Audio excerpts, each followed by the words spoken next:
Good evening and welcome to Scotland at 7 here on Broadcasting Scotland. My name's Kenny McBride. And in a moment, we'll be bringing you an interview I recorded a wee bit earlier today with Hannah Bardell, MP, the SNP MP for Livingston. She, of course, has been in the news this week regarding the Lord McGuinness case. And we're going to be talking to her about that, as well as her work with the all-party parliamentary group on deaths abroad. But first, we bring you today's headlines, and we start, as we always do, with our coronavirus statistics update. As of 2 p.m. today, a total of 1,209,419 people in Scotland have been tested through NHS Scotland labs and UK Government regional testing centres. Of these, 1,110,733 were confirmed negative, 98,686 were positive. There were 966 new confirmed cases of COVID-19 in Scotland today, and sadly 41 new reported deaths. Of course, this will be an underestimate of the total number of cases, as not everyone with the virus will show symptoms and not everyone will necessarily get themselves tested. We do urge you, if you are showing symptoms of fever, a change in your sense of taste or smell, and a new, dry, persistent cough, that you do please get tested as soon as possible. And also, of course, remember that in some areas there is mass testing going on, and we urge you as well, if you're able to take part in that. Of the people who have tested positive, there were 965 people in hospital last night, 65 of whom were in intensive care. The number of patients in Scotland who have died from complications caused by the coronavirus infection now stands at 3,889. This number only includes those who have died in hospital having received a positive test for the virus. And the latest UK daily figures published today show that 60,617 patients who tested positive for COVID-19 have sadly died from their illness, an increase of 504 since yesterday. This number refers to deaths in all settings, not just those in hospitals. The UK government today announced a target of a 68% reduction in greenhouse gas emissions by 2030 as part of its nationally determined contribution. NDCs are a key part of the Paris Climate Agreement, setting out how each country intends to meet its climate obligations. Commenting on the announcement, Scotland's Climate Change Secretary Rosanna Cunningham said, "The news that the UK government is targeting a 68% cut in emissions by 2030 is welcome, if overdue. Last year, Scotland set its own world-leading statutory 2030 target of a 75% reduction in emissions in response to the UN Paris Agreement, and we have consistently been calling on the UK government to match our level of ambition. Given the reserved nature of many key policy levers for decarbonisation, a more ambitious UK-wide approach will be critical in achieving Scotland's goals." Scottish Greens co-leader Patrick Harvey said, "The National Audit Office have called the UK target of a 68% cut by 2030 a colossal challenge, and in Scotland the 2030 target is for an even bigger cut. But this is a challenge we absolutely must take on. Our survival depends on it. This is not about small lifestyle changes, it is about government action. Unfortunately, as we see further road expansions and commitments to expanding fossil fuel exploration and air travel, these targets are just hot air."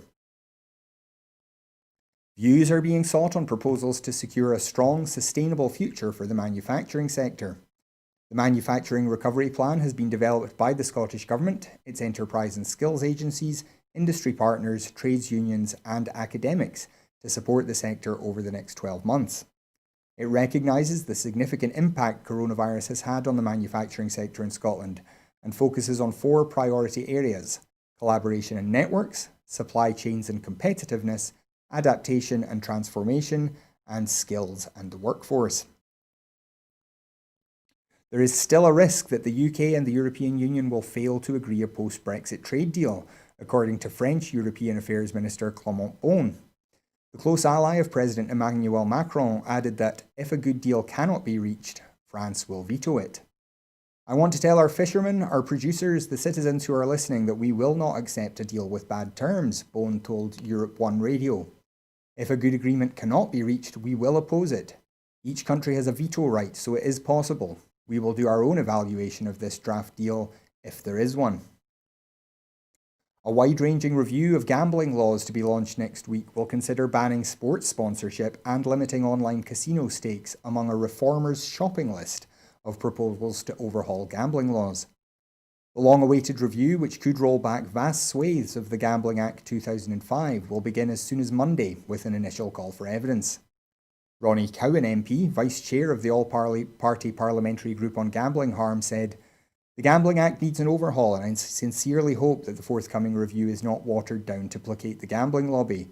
There is a long list of changes that are required to make the Act fit for the digital world that we live in today. The UK government should not expect an easy ride. Big changes are required, and anything less will be a dereliction of their duty to protect the citizens of the UK."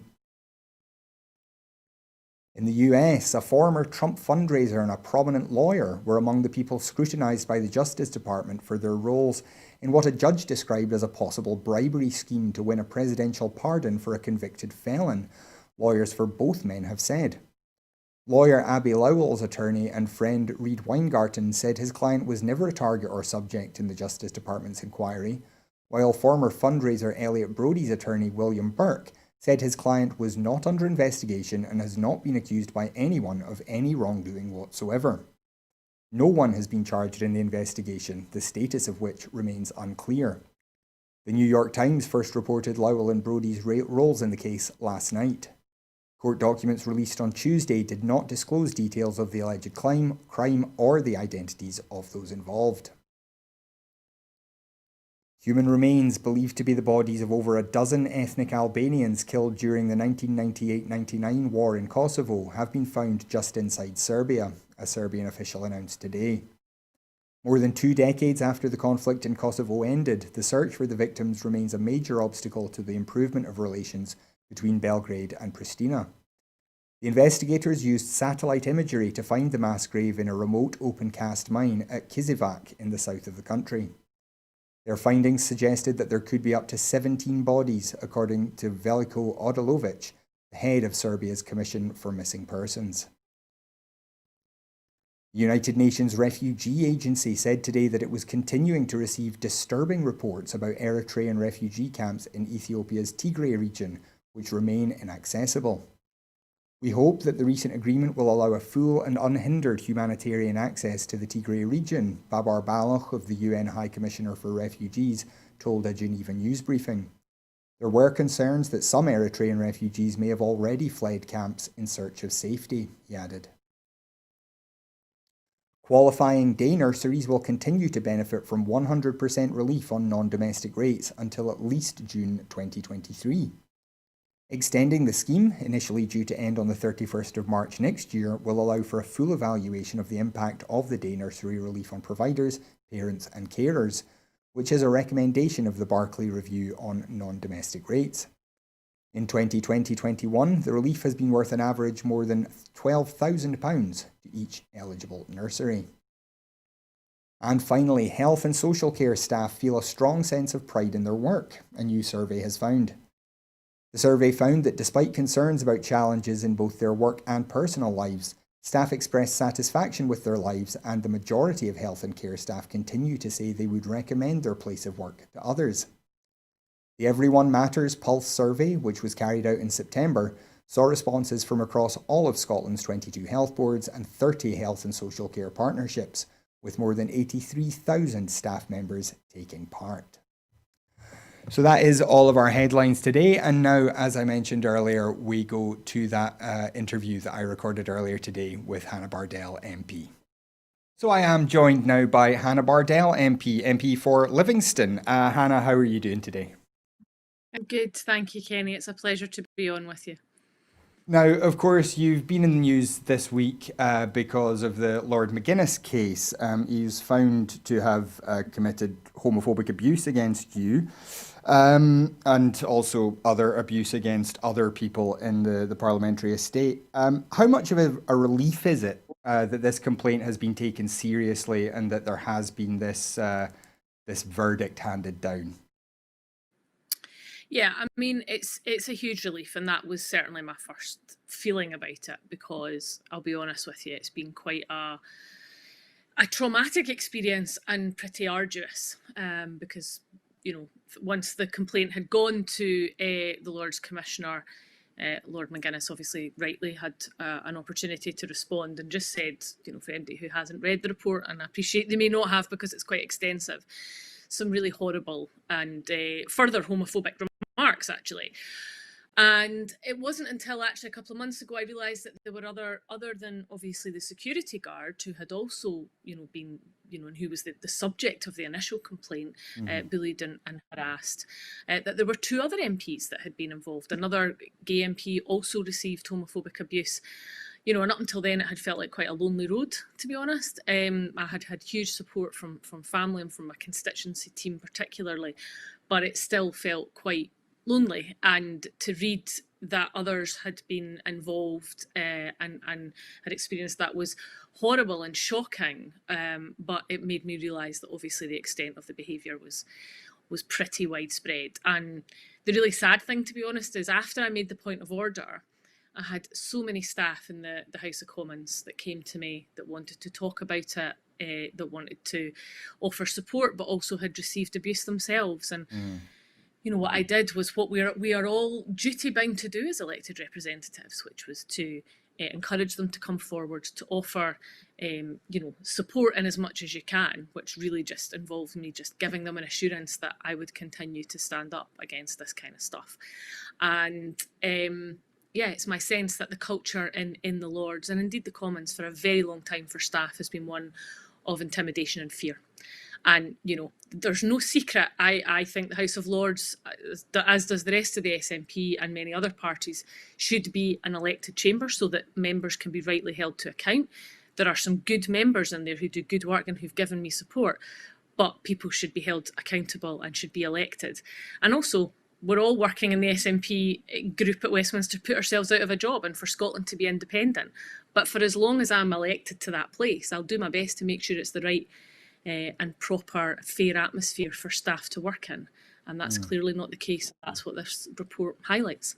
Now, you did mention there that there have been a lot of complaints, and this is something, this kind of the ability to complain about elected members and about Lords has always been relatively difficult to do.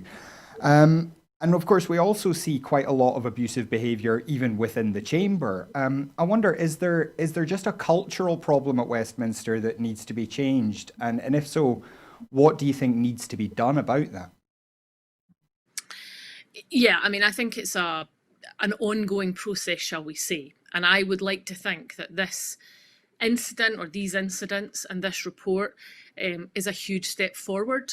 Although it isn't the result I wanted, I think that in any normal workplace in Scotland or anywhere else in the UK, if you behaved like this in such a systematic way, such bigotry and homophobia would result in you being shown the door, So I was quite surprised, and obviously the report is clear that they contemplated just sacking him completely, but felt that the right thing was to give him the opportunity to have a course of, shall we say, remedial training and coaching.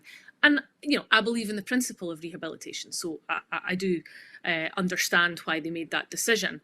And we can come on to that maybe separately, because he's now said publicly yesterday twice in the media that he won't undertake that. But to the point about culture, yes, bluntly, what I have seen since I got elected is a culture of privilege, huge privilege, massive privilege, of members that many feel they are untouchable, they can behave however they want, and that's frankly across the political spectrum, sadly. But particularly in terms of the Lords, I think the fact that you had Jeffrey Archer, he went to jail and he didn't face any sanction. There has not been a process up until now where unelected Lords could be held to account and could be suspended or sacked. We now have that in place. This, as far as I'm aware, is the first proper test of that system. And I think, it's a serious sanction that he's received. So what happens now, given the fact that he's only going to be allowed back according to the report, and bear in mind this will be voted on Monday afternoon in the Lords will have to vote on it, but I'm given it on reasonable authority by some of those Lords who've been supportive of me, that it should go through without any issue. It says he will only be allowed back in after 18 months if he undertakes this coaching. And he said publicly on Ulster Radio yesterday and on the BBC's The Nine that he wouldn't do it, and that it was a mockery that he was being asked to. So, yeah, it will be interesting to see. So what do you think will happen then? I mean, are you assuming then that he will just be permanently suspended from the Lords now? Well, I've asked that question of the Lords Commissioner and the House of Lords Standards Committee formally. I've written to them today to ask that because I feel it's my duty to do that, because it's not fair for the complainers and indeed other staff who may have been affected and haven't had the confidence to come forward to be left in limbo for 18 months, that maybe he will, maybe he won't. I mean, a line in the sand needs to be drawn. If he said that publicly, I think my view would be that they can take that at face value. They may need it in writing. And if they get that, then he should just be sacked now. Yeah. We shouldn't have to wait 18 months to see if he changes his mind. But that remains to be seen. But I think it's really important that that is clarified, and that's what I am very much pressing for. Now, on a slightly wider point, the SNP was, and I believe still is, the gayest party in Europe, as a greater percentage of gay representatives than any other party. We also, until fairly recently, had a majority of leaders in Holyrood who were gay or bisexual. I wonder, some people will use that as an argument to say that the fight for equality is over, that there isn't and there aren't any more barriers in place. I wonder what you think of that, and what you think maybe does still need to change in the political sphere. I would say that, we should never rest on our laurels, and that equality, however hard fought and, hard won it has been, is never guaranteed. And I think we see that in many respects, that, as you say, at one point we had a majority of leaders who were from the LGBT community. That's not the case anymore. We've never had a woman from a black and minority ethnic background elected to the Scottish Parliament. We have done at Westminster, and still, when I got elected in 2015 at Westminster, there were still more men in that sitting than had ever been women elected in the nearly 100 years that we were allowed to stand. And I'm sad to say that in recent times we've seen attacks on the LGBT community, and particularly on the trans community, and I think we need a better conversation. I'll be really blunt about that without getting into the sort of specifics of it. We've all, seen some pretty nasty stuff on social media in recent times, but it is a reminder, I think, that we need to focus on our humanity, to be accepting and to come together, because, no one is equal until everybody is equal. And in an independent Scotland that I believe will be coming very soon, the global community will be looking at the kind of policies and the kind of country that Scotland is. And I think people that will sometimes talk about, we'll worry about everything else later. Well, my view is we can do all these things together, and that us being as, the most equal and fair country that we can be will help us get independence. We have to have all communities as part of that fight. And, I sit on the Council of Europe, and these are issues, equality issues are issues that are very important to those 47 nations, and particularly to European nations. And one of the people that I was on the Council of Europe with is now the Deputy Prime Minister of Belgium, and she's a trans woman, and that was a huge moment, I think, in LGBT equality. And I often reflect on, when we are looking to stand shoulder to shoulder with the most fair and equal nations in the world, we want to be able to look to our own nation and see that we are being accepting and supportive of all people from all backgrounds. And that's something that I think we still have some challenges with, within Scotland, and certainly within the UK. We've seen the UK government roll back on LGBT education recently. We've seen issues around conversion therapy, and so we are a progressive movement, the Yes movement, and the SNP is a progressive party, but we have to continue to fight for our equality, and continue to speak up where we see prejudice, but we also have to speak kindly to each other and understand that sometimes in the fight for equality there are people who don't understand or they don't have all of the information, and we have to make sure that that's available and accessible and that people can ask questions and gain an understanding where they don't have one. In a fair and reasonable way. And I hate to say it, but Twitter's not the place for that to happen.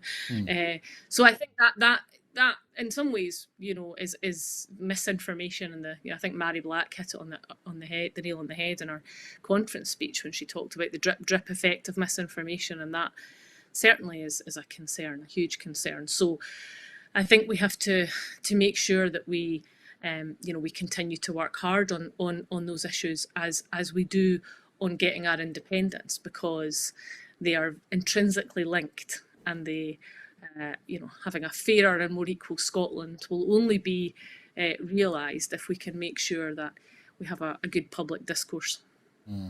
Now, I'm sure talking about Lord McGuinness is one of the last things you've wanted to be doing for the last wee while. So we'll get on to some of your the things that you actually do want to talk about. Now, you established the All-Party Parliamentary Group on Deaths Abroad back in 2018. And I was wondering, what was it that brought this issue to your attention and caused you to think that an all-party group was necessary on this? Sure. I'm really grateful for the opportunity to talk about this, because it's something that's been incredibly important to myself, my team, and some of my constituents, and indeed folk across Scotland and the UK. And I should probably start off by saying an all-party group, for those who don't know, is there are many informal groups within the Scottish Parliament. They're called CPGs, or cross-party groups, and at Westminster they're all-party parliamentary groups. And it's really an opportunity for parliamentarians from across the political spectrum to come together in a more informal and less overtly political way to work on issues of concern where they all have, a common goal. So I set that up because I felt it was the best way forward to advocate on the issue of deaths abroad and consular services. And the reason I felt strongly about that was because I had two constituents, Julie Pearson and then Kirsty Maxwell, who were both killed abroad in suspicious circumstances. Julie was beaten by an ex-partner and basically left for dead, and in Israel. And Kirsty Maxwell was on holiday on a hen do in Benidorm, and we believe killed, but fell ultimately from an apartment block in Benidorm. And her family both families were treated appallingly and just didn't get, I think, the respect or the support they needed. Now, I did what most MPs do, stood up, raised questions on it, asked two Prime Ministers for help in the case of Julie Pearson, and really didn't get very far. Was really disappointed by the Foreign Office's response. The consular staff that I dealt with were fantastic. I believe that the vast majority that I came into contact with were working really hard and do a really tough job. But I just found intransigence and just generally a lack of ability to help on the part of what was then the FCO and is now the FCDO. So we set up this all-party group. We took evidence from families from across the UK, over 60 families who'd lost loved ones over a period of probably the last 10 to 15 years, most of them in recent times. And it was just unbelievably shocking, the level of loneliness, really, in a very complex process. And although everybody's individual experience was different, there was common themes of abandonment. And it just struck me that there was not the right resource, the right structures, sometimes not the right training of staff, but also just an unwillingness by the Foreign Office often to get involved. So we wrote a report. It's just over a year old. We had to launch it in a bit of a rush. It was ready, but we'd hoped to launch it at the beginning of this year. But because of the election at the end of last year, we felt we needed to get it out there. So we did that.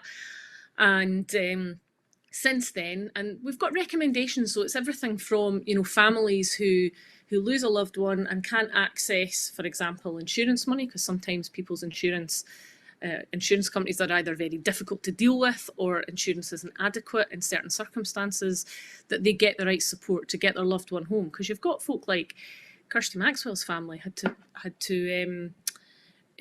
crowdfund, as did Julie Pearson's family, just to get the body of their loved one home, and that's been a common theme. They had to try and get external funding or just sort of scrabble around to get documents translated. So having a more structured approach, and actually I'm pleased to say we've made some progress. So the Ministry of Justice have recognised and referenced in their recent review of services for the families of victims of crime that there is a big gap, and that they should be including families who lose loved ones abroad into their compensation service, particularly when folk haven't got the resource to perhaps get their loved one home. So, there's a lot in there, and we were working on a pilot scheme with Edinburgh Airport about making, to Spain, because that's where the vast majority of UK holidaymakers go and UK tourism goes. Then COVID hit, so that's in some ways, put a bit of a spanner in the works, but we met with a lot of the families that we've been supporting and working with just a month or so ago, and just kind of kept it. We're keeping them up to date, and we're looking for opportunities to have a debate and continuing to talk and campaign on the issues, because I know we're not travelling anywhere at the moment, but we will be at some point, and it's an ideal time to get a lot of our policies and our recommendations implemented. And I am now looking to, well, what in an independent Scotland would our consular service, and our international offering be? And my fundamental view is we shouldn't be calling it a foreign office for start, because that doesn't instill a very inclusive sense of internationalism. But semantics aside, it really is about taking the recommendations and trying to influence the UK government and their departments, but also saying, what will we be when we are independent, and what do we want to be, and what can we be? Because I think that's really important to give people a vision of hope and change. Well, I will come back to that in a minute, but what are the issues then that are at the top of the agenda for the group just now? Are there specific things that you're campaigning on, and that maybe people watching might want to get involved in? How would they help support that work? Well, there's a number of things. So we have what's been incredible, actually, particularly the families of a number of folk who've lost loved ones abroad have started up their own charities or organisations. And, it's a tough one, because what you've got is people who have themselves been bereaved and have been victims of crime, are stepping in and doing the work that essentially the UK government should be doing. But we have an amazing woman in Scotland called Julie Love. She lost her son Colin a number of years ago. He was killed abroad, and she set up a charity called Deaths Abroad, You're Not Alone. So folk can donate to that charity, and if they want to get involved and support her, they can do that. I'd be very happy to pass on the details. Similarly, Kirsty Maxwell's family have set up a charity, and they're specifically looking to raise funds for services like translation of documents. Now, I'm working with my colleagues in the Scottish Government, because yes, this is largely reserved to Westminster, but there are some things that can be done in Scotland, and so we are actively at the moment working with colleagues in the Scottish Government on looking at what services could be provided through Victim Support Scotland and through the government directly, and what potential. There are not many aspects of, or really any aspects of legislation that would necessarily change things in Scotland, because actually there were some changes some time ago that have made a difference. But it's a lot of this is about jurisdiction. But the top things for us is really trying to get the Foreign Office and the FCDO to recognise that we need a change in the law. We need a legal right to consular services. So we're working with Richard Radcliffe, who many will know is the husband of Nazanin Zaghari Radcliffe, and he's set up a group with Daniela Tajida, whose husband Matthew Hedges was held in the UAE. He's an academic, called British Rights Abroad Group. Now, what they're doing is they're working with some legal firms on doing an international comparison of what good best practice looks like. So if we were going to have a legal right to consular services, what would that look like? So we hope in the coming year, probably, because that work is due to be published into the new year, that we'll be able to bring forward legislation to the UK Parliament and get a change and get those rights. So what I would ask of people is to watch out for that, because when that happens, we'll be launching a big campaign and looking for as much support as possible. And, people might be watching in Scotland, but they might also be watching in other parts of the UK. So contact your local MP, ask them to join the all-party group and to get involved with us, because we very much need a change in legislation and in support for families who lose a loved one abroad. Now, you mentioned the Nazanin Zaghari Ratcliffe case. I know that's something that the group has talked about quite a bit. Now, obviously, as Foreign Secretary, Boris Johnson kind of made a very ham-fisted intervention into that that didn't help matters at all. I wonder, since he became Prime Minister, has he been any more receptive to what you've got to say, and is the government listening to what the group has to say? I mean, the Prime Minister personally, I haven't seen any sort of clear evidence of it from him individually, but one of the ministers in the FCDO who we met with recently has been, let's just say, more receptive than his predecessor. And we had a really good meeting where they promised us a full response to the report and that they would be keen to work with us. We had a challenge before, because what we wanted was for a government minister to come and meet with some of the families, UK government minister, to hear their experiences firsthand. And there seemed to have been a reticence to do that. And I feel like we're now starting to make headway, and we've established a much better relationship. But you're right. I mean, Boris on the global stage is just, in my view, a disaster, reputationally and just in terms of competence. And Nazanin's case is a perfect example of that, of what a mess Boris's casual and callous attitude to these kind of matters, and indeed many others issues, has. So we will continue to press him and his government on this vigorously, but it's always that fine line of you're also trying to build a relationship with a crowd that frankly at times are pretty slippery. But it does appear excuse me, they've now, bear with me,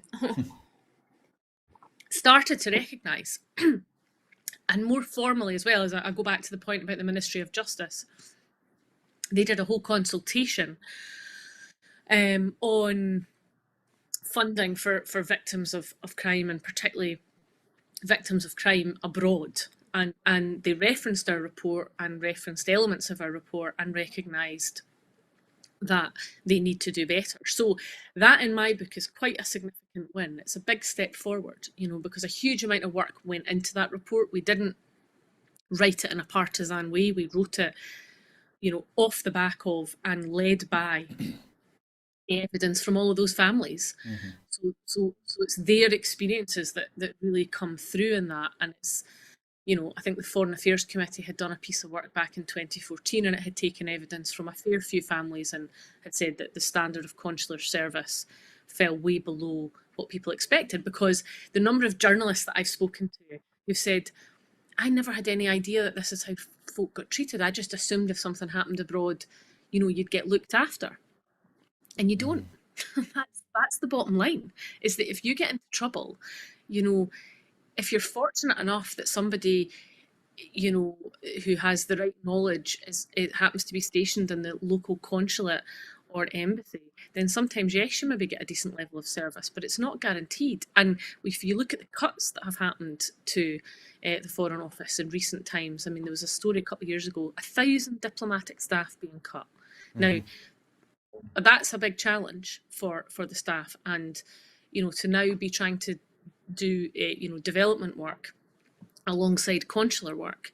I have a real and grave concern about that, because staff are going to have even more pressure on them. So, and the staff that we met, I went out to Madrid a couple of years ago to meet the ambassador, to talk about setting up this pilot, to talk about Kirsty Maxwell's case as well.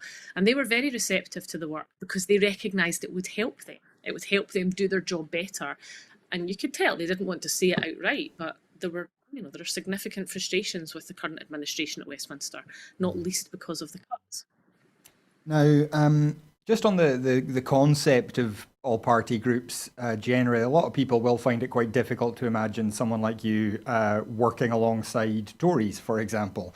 So I wonder, tell us a wee bit about what it's like to work in that group, and if all-party groups can come up with solutions on a cross-party basis, why doesn't the government kind of take those kind of recommendations on as a matter of course? I think that's a really good question. And, on the face of it, Westminster is a very adversarial place. It's the politics, the atmosphere, as we have just talked about, the culture are not good, and very often and increasingly, and certainly in recent years, and I think since we were elected in number in 2015, toxic. So that's a big challenge to getting anything done. And Brexit has totally put a spanner in the works in terms of the normal daily business, because everything has been consumed by that. So you find yourself in a strange position in an all-party group. For them to be constitutional, you have to have members of every major political party, but they are a refreshing change by and large to being in even committees of the House, bill committees, or indeed in the chamber, because it's informal. I think people do feel they can speak more candidly and they can work together, and that it is very strange and very interesting. And of course, it is uncomfortable at times to sit down with people who you fundamentally oppose pretty much everything that they stand for, but that's how you solve problems.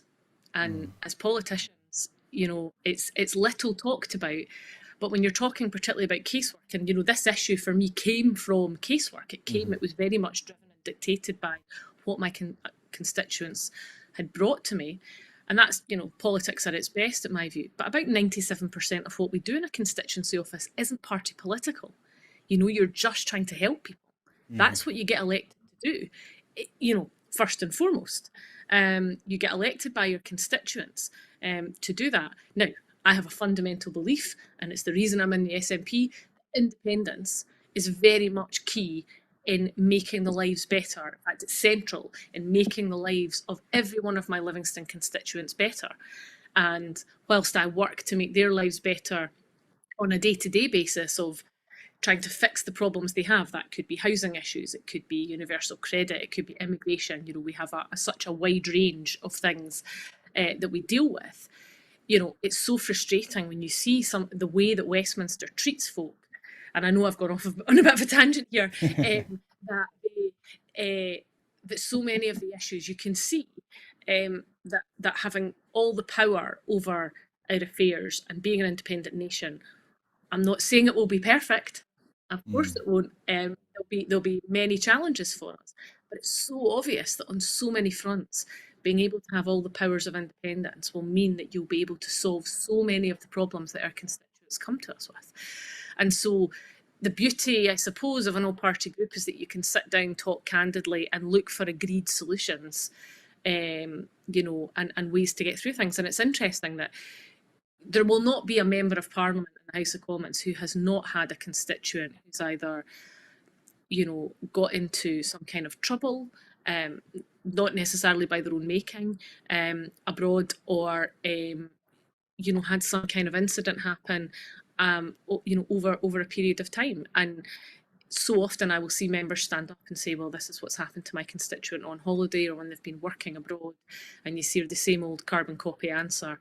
and them not really getting the support they need. So it's been interesting to see the members of Parliament that have come and supported the work, or have spoken even privately about either their own personal experience of losing a loved one abroad, and there are a number, or more publicly about their constituents and how they want to find a way through. But sometimes you need to really get into the detail of something, of a policy issue, and understand and the nature of our politics. It's so 24/7. We're online all the time, we're responding to people, and that's how it should be in many respects, all different channels, whether it's Instagram, Facebook, Twitter. You're constantly being asked to support different causes and campaigns. There's so much to do that sometimes it's difficult to get into the detail of things. So if you're going to be effective, you have to pick a number of those things and really campaign and champion them. Everybody's cause is important, but if you're going to be effective, I feel sometimes you have to try and focus in, and that's what we did on this issue, because we really felt, for so long folk had been suffering, and nothing was changing. So it's good to get change, and that comes in lots of different ways. But all party groups are, I think, one of the positives.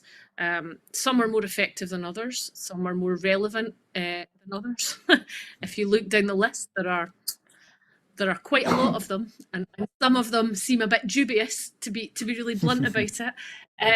But I think that they are quite often. I mean, you look at the fixed odd betting terminals and the work that the All Party Group on, I think, gambling did. That was truly a cross-party endeavour. When Ailey Whiteford got her historic private members bill through on the Istanbul Convention, that was a power of work, and it was a huge moment in history and inequality. And she got a lot of cross-party work. She worked with every political party pretty much, probably other than the DUP, to get that legislation through. And I think we need more of that in our politics. I know that politics is divisive, but I think where we can find common goals and common good, I always go back to those words of Joe Cox. There's more that unites us than divides us, and that's very true. And when we become independent, we're going to have to negotiate and work with countries all over the world, but particularly with Westminster. So it's important that we know the characters and we know the people, and that we've dealt with them. So when people ask me, why are you bothering down there? Well, first and foremost, I was elected to be down there. Until the SNP puts forward a mandate for abstentionism, which it's highly unlikely to do, we are elected to go down there and to raise Scotland's voice and raise the voices of our constituents, and we've done that with significant effect. And people have to look past the current day, and I know it's hard because to find hope at the moment seems quite tough, but knowing and having dealt with politicians and the characters that are in and around, not just in the Tories, but in Labour and other parties, will be really, really important when we're independent. Because we're going to have to work with them, and we're going to have to negotiate with them. And we're also going to have to help them realise that Scottish independence will be good for them. It will be good for England to be bordered with a nation that is an EU member and is forward-looking and progressive and is standing on the global stage as a beacon of hope and equality, because my goodness, I know we have challenges in Scotland, but I speak to many friends in England, particularly in the North and the Midlands, and they have some really very, very serious challenges. They are being left behind by the Tory government. Now, Hannah, you have mentioned independence a number of times now, and obviously I know we don't have you for very much longer, so I just wanted to ask, you did mention this idea that Scotland obviously will have to set up embassies, and obviously that's going to take a while, and there is a question obviously over how many embassies an independent Scotland could have. It's difficult for very small countries to have an embassy in every country, for example.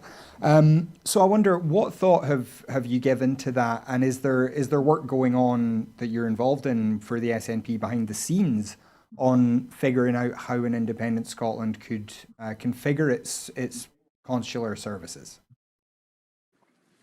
Yeah, I mean, I don't want to go spouting policy on the hoof necessarily, but what I would say to viewers is be assured that this is something that's been given considerable thought for quite some time, and there is considerable work going on, and I don't want to give too much away, but I think it's important to understand how different nations operate, and indeed small independent nations operate on the global stage. So, there, and let's not pretend for a second that yes, it will be necessarily the easiest thing in the world to do, but I think what we will, we have a number of near neighbours, and you will see already in many embassies around the world, and UK embassies, that organisations like Scottish Development International share buildings and office space with UK embassies. Now, I would like to think there will be a number of options available to us, but having worked for the American State Department, I spent 18 months working for them in their consulate in Edinburgh, so I got to know the consular corps in Edinburgh fairly well. And you have, there was a number of honorary consuls from smaller nations. I think Scotland would want to have as big and bold a presence on the global stage as possible, but that is one way where you can have a presence in perhaps smaller, more outlying areas, shall we say. Not that we would want to diminish any part of the world, but when you're getting that set up, and also working with the Scottish diaspora, the Scottish diaspora is huge. Global Scots is a massive organisation, and on the one hand, I think when Scotland becomes independent, we're going to have, I think, an influx of people coming back here, because we've not got an immigration challenge in Scotland. We've got a migration challenge. People leaving rather than coming here. So, I think we will hopefully draw a lot of people who have either Scottish roots or just want to come back to Scotland, or come to Scotland and live. But we've got to remember, on the other hand, we've got many people who've gone to other parts of the world to plough their trade, to be business people, to live, who, I think will want to support us in our international and global footprint. So there is definitely work going on in the background, and that work will intensify as we get closer to what we are all, waiting for is a date, but we don't need a date to be out there campaigning, to be making policy. There's a lot of work going on, and a lot of discussions going on, and that's really important and really welcome, because there has not been a time that I have not gone to Strasbourg for the Council of Europe when I haven't had a politician from one of the European nations, or indeed the other member states, saying, "Oh, for goodness sake, when's Scotland going to be independent? Wait for you to join us as an independent nation." And I suspect as we get closer to that, they will speak, more vigorously and more publicly. Well, Hannah Bardell, thank you very much for your time, and good luck with everything that you're having to deal with in Westminster just now. Thank you very much. It was a pleasure. So that was our interview with Hannah Bardell, conducted a wee bit earlier today, and we'd like to thank Hannah very much for her time. We know she had a very busy day, and we're very grateful that she was able to squeeze us in. And we'd like to thank you for joining us tonight. These shows wouldn't be worth making without viewers, so thank you very much for joining us. As many of you will know, we are running a crowdfunder at the moment, and we would ask you please to support that if you can. It's your donations that make it possible for us to do everything that we do here at Broadcasting Scotland. So do please support us if you can by going to broadcastingscotland.scot/register to sign up as a regular supporter, or broadcastingscotland.scot/donate if you just want to make a one-off donation. If you're not able to support us financially, we understand absolutely, and the shows will always be free to view online, but you can still do a great job for us by helping us spread the word about what we do here. Follow us, first of all, on Twitter at Broadcast Scot, like our Facebook page, subscribe to our YouTube channel, and then please do spread the shows around. Let people know why you support Broadcasting Scotland, and hopefully you can encourage them to give us a try as well. And finally, we're always looking for volunteers as well, particularly when it comes to covering next year's election. We're going to want people all over Scotland to help us covering all the various counts that are going on. So if you're interested in that or any other job involved here at Broadcasting Scotland, whether in front of or behind the camera, please do get in touch. We would absolutely love to hear from you. But that is absolutely all we have time for tonight. We will be back on Sunday. Maggie will be here as usual at noon with the full Scottish. And then Gordon will be back on Monday night with Scotland at 7. But until then, thanks very much for joining us. Have a great weekend. And we leave you with our fundraiser video. Please enjoy it. Thank you.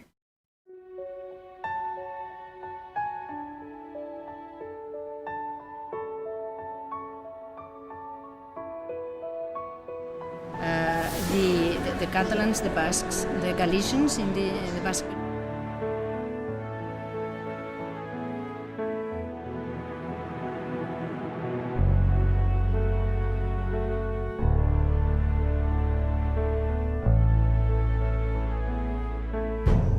An independent future for Scotland.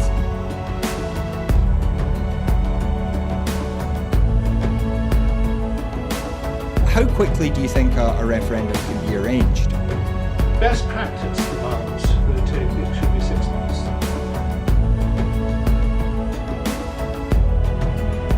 Just looking at the overall share numbers for Scotland at the moment, the SNP 46.4%.